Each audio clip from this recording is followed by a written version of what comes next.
ఇవ్వాల్సిన పరిస్థితులు మీరే కల్పిస్తున్నారు. కాబట్టి ఒక్క మాట మిమ్మల్ని అడుగుతాను, ఎంత రైతుల మీద మీ ప్రేమ, ఎంత మీ కపట ప్రేమ, ఎంత ముసల కన్నీరు కారుస్తున్నారమ్మా ఇవాళ. ఉల్లి రైతుకి గాని, అరటి రైతుకు గాని, మిరప రైతుకు గాని, టమాటా రైతుకు గాని, లేకపోతే అరటి రైతులకి గాని, మామిడి రైతులకి గాని ఏ రోజైనా బయటకు వచ్చి ఆ శాఖకు సంబంధించిన వ్యవసాయ శాఖ మంత్రి గాని, మీరు గాని, మీ కూటమి ప్రభుత్వం గాని దున్నపోతూ వాళ్ళే నిద్రపోతుంటే వచ్చి జగన్మోహన్ రెడ్డి గారు నీళ్లు చల్లిన తర్వాతే కదా మీరు లేశారు.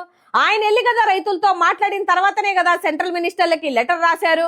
ఆయన వచ్చి ప్రజల పక్షాన, రైతుల పక్షాన నిలబడితేనే కదా సెంట్రల్ నుంచి ఫండ్ వచ్చింది. దీన్ని బట్టి అర్థం అవ్వట్లేదా మీరు చేస్తున్నటువంటి పనులు ఏంటి అని? సబ్జెక్ట్ మాట్లాడరు, రైతులకు ఏం చేస్తున్నారో చెప్పరు, లెక్కలు క్లారిటీగా చూపించలేరు. కానీ జగన్మోహన్ రెడ్డి గారి నామస్మరణ చేసుకుంటూ, ఆయన్ని తిట్టుకుంటూ, రెచ్చగొట్టుకుంటూ, జనాల్ని అడ్డగోలుగా మాట్లాడడానికి, ఆ నోరా అదుపు లేకుండా మాట్లాడడానికి మీకు శాఖలు ఇచ్చారు.